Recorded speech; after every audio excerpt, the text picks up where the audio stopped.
চট্টগ্রাম বন্দর প্রসঙ্গে নানা আলোচনা হচ্ছে। সাম্প্রতিক সময় আমরা দেখছি বলা হচ্ছে আপনারা বিদেশিদেরকে চট্টগ্রাম বন্দর দিয়ে দিচ্ছেন, আসলে ব্যাপারটা কি? ধন্যবাদ। খুবই টপিক্যাল একটা ইস্যু আমাদের জন্য, এবং আমাদের অর্থনীতিতে যে চট্টগ্রাম বন্দর খুবই গুরুত্বপূর্ণ সেটার প্রমাণই হচ্ছে যে এটাকে নিয়ে প্রচুর আলোচনা। সবাই এটার ব্যাপারে খুব ইমোশনাল, সবারই একটা মতামত আছে, সবাই এটা নিয়ে কিছু বলতে চান।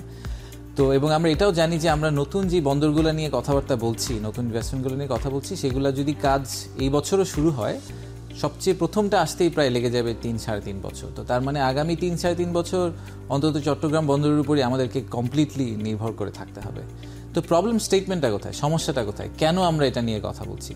প্রথম হচ্ছে যে চট্টগ্রাম বন্দর বিশ্বের যে 405টি বন্দর আছে তার মধ্যে র্যাঙ্কিংয়ে 337তম। তো 337তম তো একটা র্যাঙ্কিং আমরা ধরে রাখতে চাই না। এবং হ্যাঁ, এটা ঠিক যে চট্টগ্রাম বন্দর গত 15-20 বছরে অনেক উন্নতি সাধন করেছে, তারপরেও তারা এখনও 337তম। তো এটা একটা আনফেয়ার কম্পিটিশনের কারণে হয়েছে। কীরকম আনফেয়ার কম্পিটিশন? যেই বন্দরগুলা 1 থেকে 100-র মধ্যে তাদের যারা অপারেটর, ওটা যদি আপনি দেখেন ওই লিস্টটা, দেখবেন যে একই অপারেটর অনেকগুলো বন্দর চালায়। তো তারা বিভিন্ন বন্দর থেকে বেস্ট প্র্যাকটিসগুলো নিয়ে এসে তারা তাদের বন্দরগুলো ইমপ্রুভ করতে থাকে। সেই কারণে আমরা একা হিসাবে একদম লোকাল অপারেটর নিয়ে কখনোই আসলে তাদের সাথে কম্পিট করতে পারি না। এটা হচ্ছে আমাদের প্রথম সমস্যা।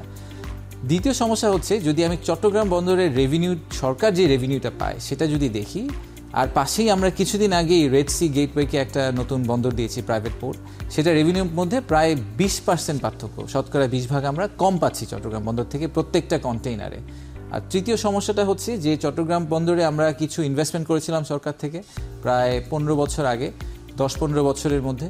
তো সেই ক্রেনগুলো আসলে কিন্তু টেকনোলজিটা পিছিয়ে চলে যাচ্ছে। সো এখানে একটা আগামী 5-7 বছরের মধ্যেই, ইনফ্যাক্ট 3 থেকে 5 বছরের মধ্যে আমাদের ধারণা প্রায় $200 মিলিয়ন মতো ইনভেস্টমেন্ট লাগবে। তো সেই ইনভেস্টমেন্ট করার সক্ষমতা আসলে আমাদের লোকাল অপারেটরদের আছে কিনা।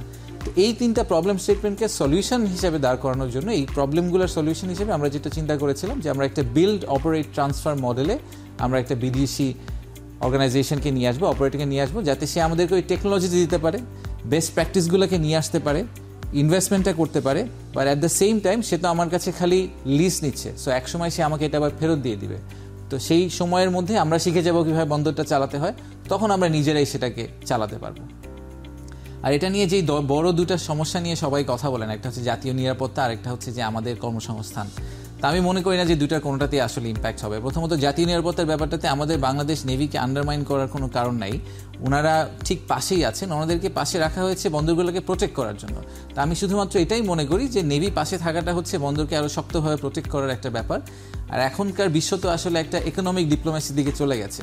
তো যখন কোনো বিদেশি রাষ্ট্রের বিনিয়োগ আমাদের দেশে থাকবে, তখন তারা ন্যাচারালি আমাদেরকে আরও বেশি প্রোটেকশন দিবে। সো এটা আসলে আমাদের পক্ষেই কাজ করবে। আর দ্বিতীয়টা হচ্ছে যে কর্মসংস্থানের যে ব্যাপারটা, সেটা আমি একেবারেই মনে করি না যে আমরা ইউরোপ থেকে 3000 শ্রমিক এনে বাংলাদেশের কার্গো হ্যান্ডেল করব।